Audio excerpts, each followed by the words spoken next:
오늘 우리 4강의 흐름과 변화 내용 한번 보자. 알겠지?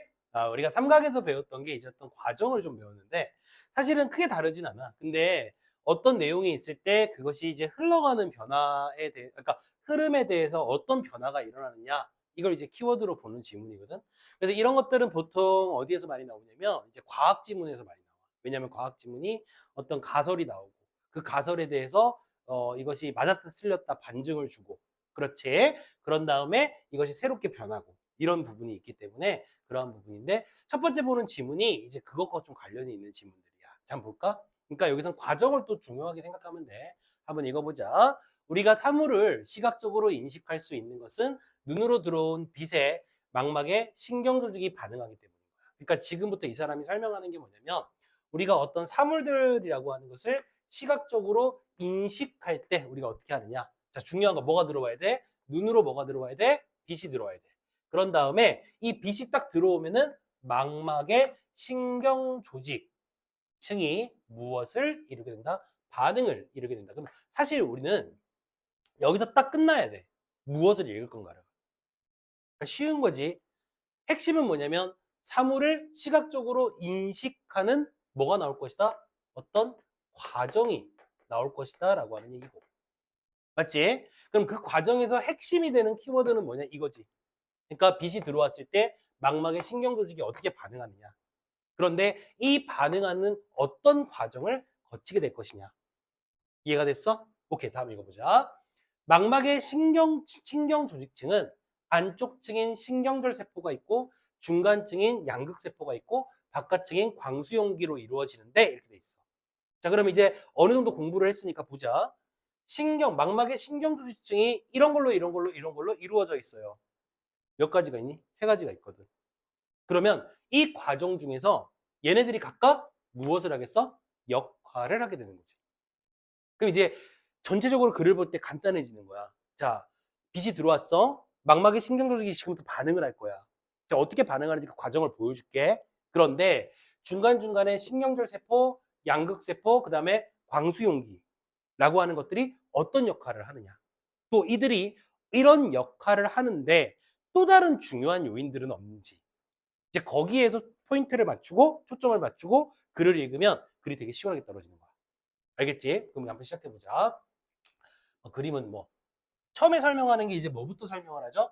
세 가지 중에, 그렇죠, 광수용기에 대한 먼저 설명을 해주지. 그러면 우리는 기본적으로 여기다가 이렇게 독해를 할 때 광수용기가 하는 역할이 무엇인지 그것을 한번 보자, 이렇게 표시를 한번 해볼 필요가 있겠지. 자, 읽어볼게. 자, 광수용기인 막대세포와 원뿔세포는 빛으로부터 자극을 받으면 전기 신호를 발생시키는데, 자, 망막의 가장 뒤쪽인 외절로부터 뇌절, 시냅스 발단순으로 뭐 돼 있다? 구성이 돼 있다. 그러니까 헷갈리면 안 되는 거야.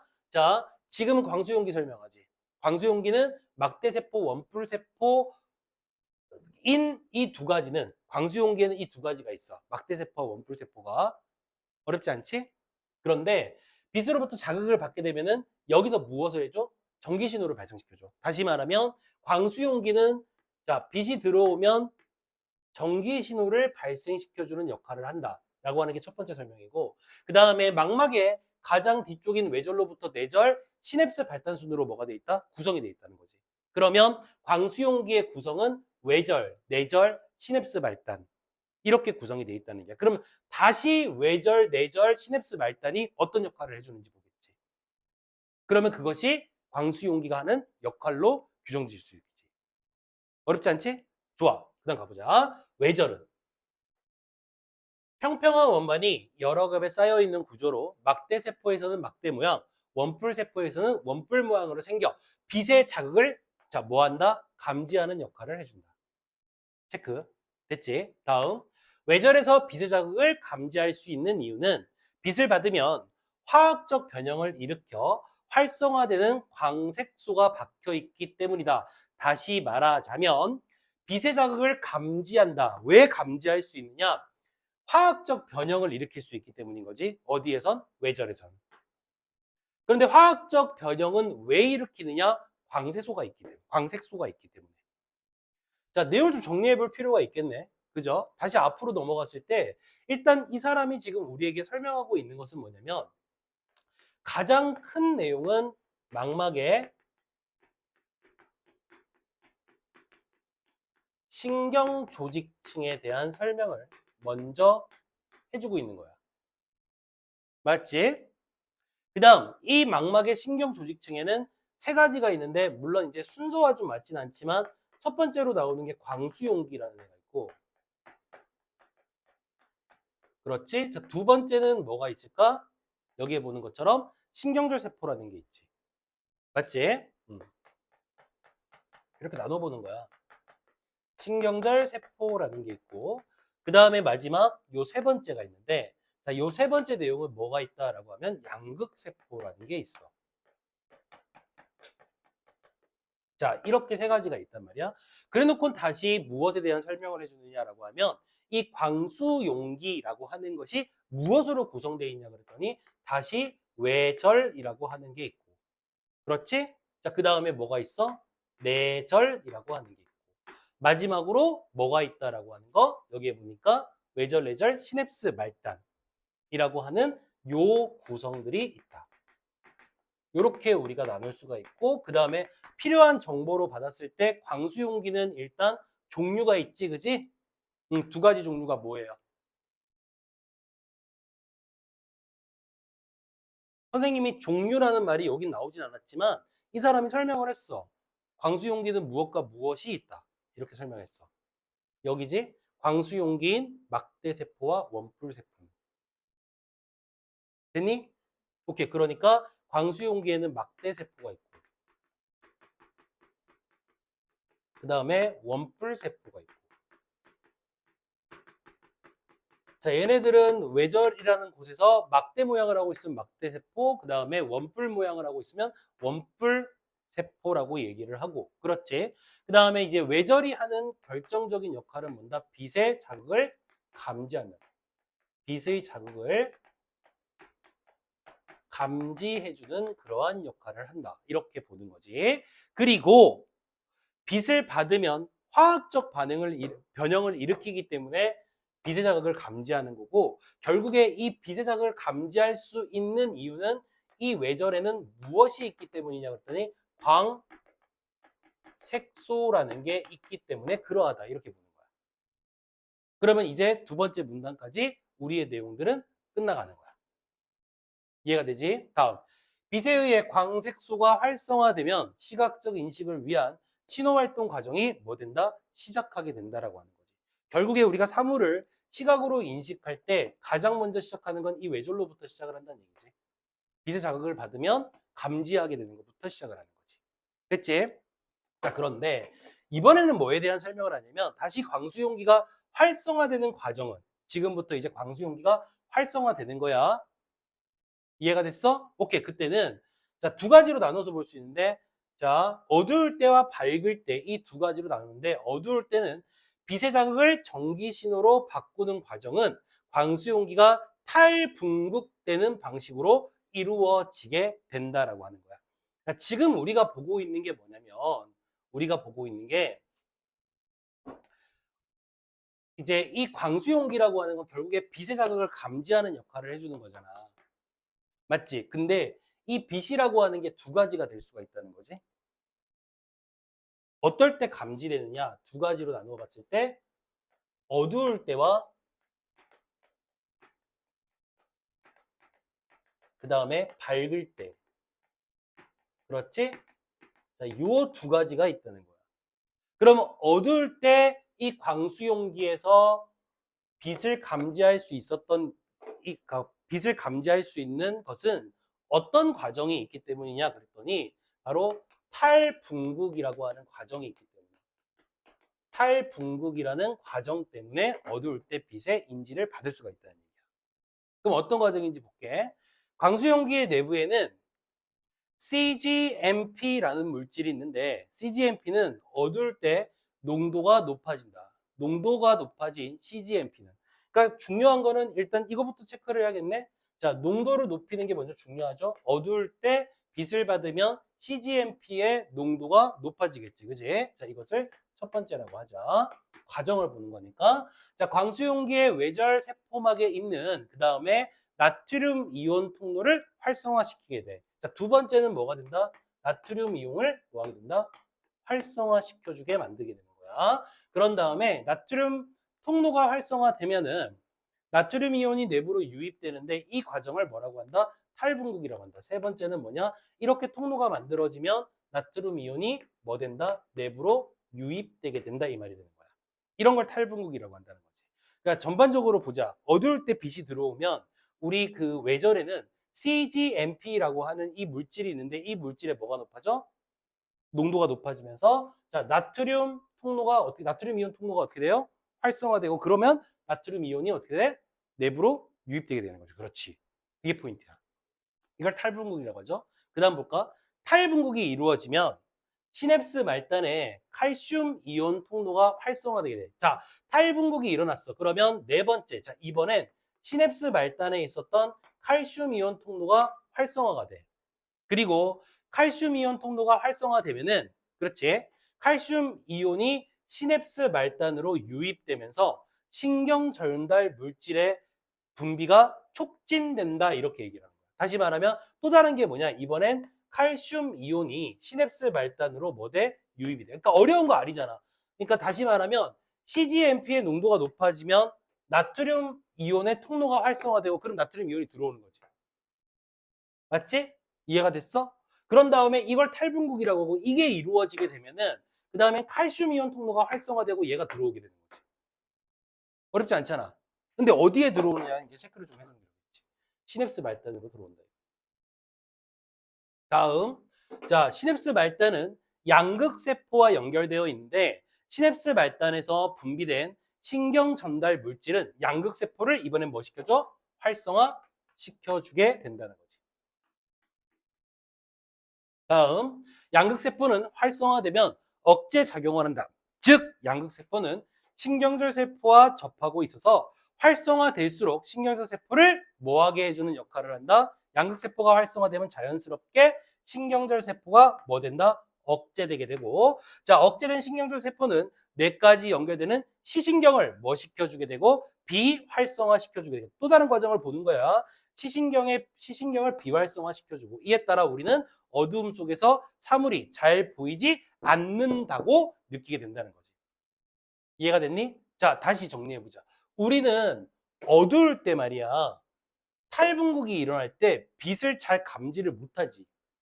이 사람이 설명하는 게 그거야. 탈분국이 일어나게 되면 어두울 때 우리는 사물을 잘 못 보게 된다는 거야. 근데 왜 그러냐? 과정이 뭐냐? 흐름이 뭐냐?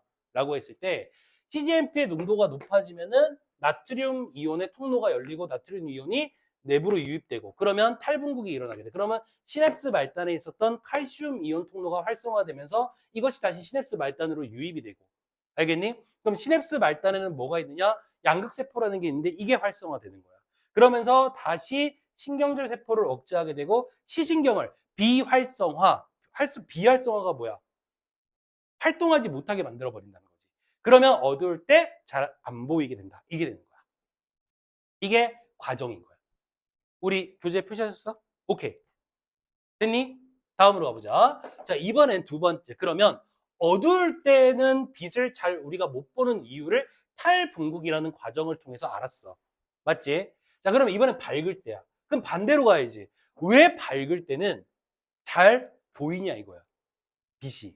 그렇지? 자, 가보자. 밝을 때 빛의 자극을 전기 신호로 바꾸는 과정은 광수용기에 과분국되는 방식으로 이루어진다라고 해요. 오케이. 자, 여기서는 탈분국이라면 밝을 때는 바로 과분국이 되는 거지. 이렇게 되는 거지. 그러면서 cGMP는 밝을 때 농도가 어떻게 돼? 낮아져. 자, 밝으면 cGMP의 농도가 어떻게 돼? 낮아져. 여기서 느낌 있다고 와야지. 탈분국은 아까 cGMP의 농도가 어떻게 됐지?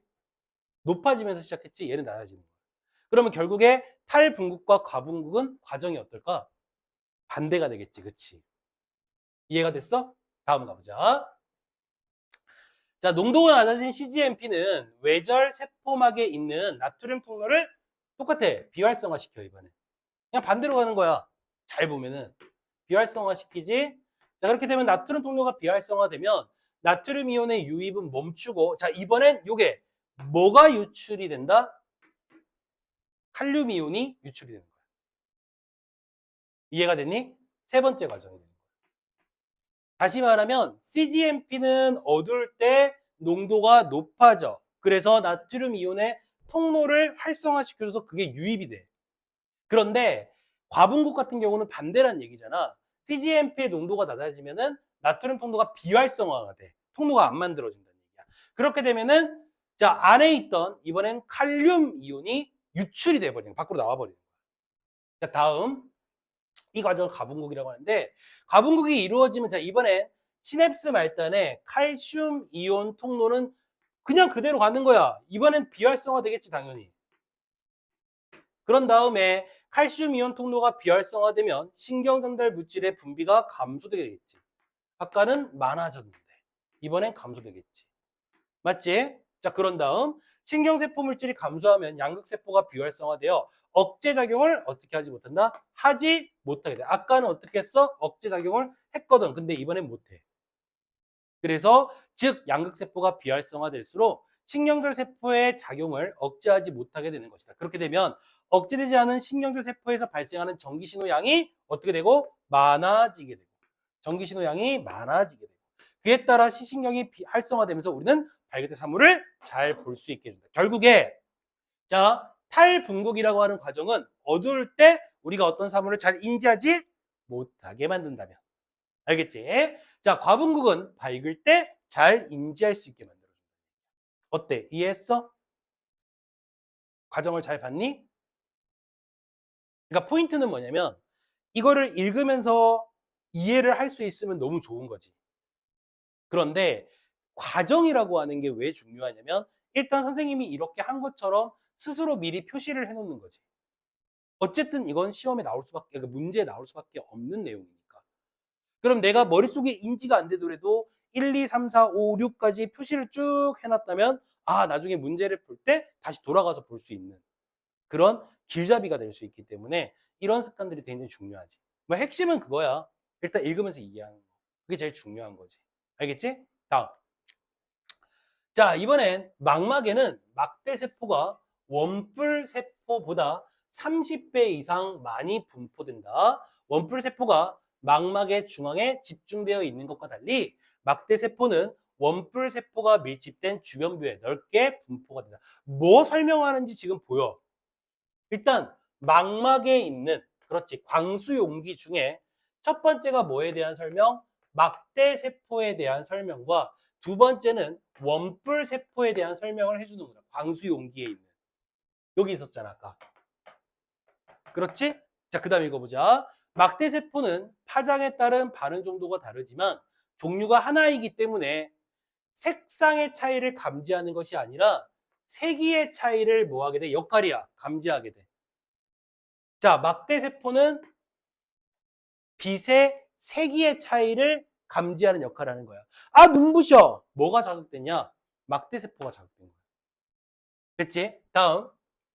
따라서 회색의 명도만을 제공한다. 하지만 원뿔세포보다 훨씬 민감하기 때문에 어둠 속의 희미한 빛에도 반응을 할 수 있습니다. 그리고 막대세포는 빛이 강할수록 반응 빈도가 증가하게 된다. 반면 원뿔세포는 밝은 곳에서 선명한 시각을 제공하며 빛의 다양한 색상의 차이를 뭐할 수 있게 만들어줘? 구별할 수 있게 만들어줘. 우리가 2강에서 배웠던 것처럼 비교와 대조를 또 적용해 볼 수 있는 거야. 쉽게 그냥 간단하게 얘기해 보자. 막대세포는 빛의 세기를, 원뿔세포는 무엇을? 어? 여기 표시해놨잖아. 이 아름다운 새끼야. 무엇을? 색상을. 알겠니? 자, 이게 노란색이야? 아니야? 이걸 네가 인지한 거는 원뿔세포가 반응을 보였기 때문인 거지. 알겠니? 이걸 보면서 아 눈부셔 하잖아. 이거는 막대세포를 하게 된 거지. 집중해 임마. 자, 그 다음 원뿔세포의 광세포가 빛의 파장에 따라 선택적으로 반응하기 때문이다 라고 얘기하고 자, 그 다음 원뿔세포에 대한 설명이 좀 디테일하게 들어가네. 원뿔세포는 광색소의 종류에 따라서 빨강 원뿔세포, 초록 원뿔세포, 파랑 원뿔세포로 구분이 된대. 자, 뭐에 따라서? 자, 이번에 원뿔세포에 대한 설명이잖아. 그지? 이게 광색소의 종류에 따라서 빨강, 초록, 파랑으로 구분이 된대. 읽어보면 빨간 원뿔세포는 460에서 680 나노미터 파장의 빛에, 초록 원뿔세포는 440에서 650 나노미터 파장의 빛에, 그다음 파랑 원뿔세포는 380에서 530 나노미터 파장에 반응을 해. 우리가 다양한 색상을 인식할 수 있는 것은 세 가지 종류의 원뿔세포 반응의 비율이 각기 상이 서로 다르기 때문인 거야. 그러니까 우리는 빨강, 노랑, 초록, 파랑만 구분할 수 있는 게 아니잖아. 다양한 색상을 하는 것은 뭐냐? 이들이 자극되는 반응이 좀 다르다는 거야. 무슨 얘기냐면 예를 들어서 파란색으로 감지되는 사물은 빨간색이나 초록색 파장을 흡수하고 파란색 파장은 뭐 하는 거야? 반사시켜줘야지 파란색으로 보이는 거지. 간단해. 빛이 반사를 해야, 물체에서 반사를 해야 우리가 볼 거 아니야. 맞지? 다음. 반사된 파란색 파장은 파란색 원뿔세포의 광색소에 의해 흡수될 수 있는데, 그렇게 되면 파란 원뿔세포가 활성화되어 파란색이 감지돼. 이와 달리 빨간과 초록 원뿔세포가 각각 최고 83%로 활성화되고, 파란 원뿔세포가 활성화되지 않으면 이번엔 뭐가 돼? 노란색이 감지되는 거야. 노란색이 왜 감지되느냐? 파란색을 빼고 빨간색과 초록색이 합쳐지면 노란색이 되는 거야. 이해가 됐지? 다음. 빨강, 파랑, 초록의 원뿔세포의 활성화에 따른 효과는 각각의 분리된 경로를 통해서 뇌에 전달되는데, 뇌의 1차 시각 피질에서는 이러한 정보를 통합하고 처리해서 색상을 인식하며 배경과 비교함으로써 사물을 뭐 할 수 있게 돼? 인식할 수 있게 만들어주는 거지. 그러니까 정보량이 되게 많은 것 같은데 되게 단순하잖아. 뭐냐면 우리는 망막의 신경세포 조직이라고 하는 것이 어떻게 빛을 인지하느냐, 감지하느냐, 그게 단 거야. 그냥 단순하죠. 그러면서 광수용기에 대한 얘기를 주로 많이 해주지. 이 두 가지도 이제 언급이 되긴 했지만 이 과정을 좀 설명하는데 얘네들이 어떤 역할을 해주느냐, 이 정도의 역할을 했다라고 하는 거고, 광수용기에서 우리가 이제 두 가지 핵심 정보는 뭐냐면 광수용기의 막대세포와 원뿔세포, 이것들이 각각 어떤 차이를 보이느냐, 빛의 세기를, 색상의 차이를. 그 원뿔세포는 어떻게 색상의 차이를 보느냐가 마지막 문단이었고, 그쵸? 지금 나와 있는 문단이었고, 그 다음에 어두울 때와 밝을 때 탈분국과 과분국의 과정을 우리에게 보여주고 있는 거지. 이해가 됐어? 오케이. 자, 문제 등급 뻔하잖아. 근데 설명했던 게 너무 많기 때문에 다양한 문제, 이 문제들에서 이 대상들이 어디에 그 정보를 가지고 있느냐가 되게 중요해지는 거야. 알았지? 오케이? 자, 내용 이해했어?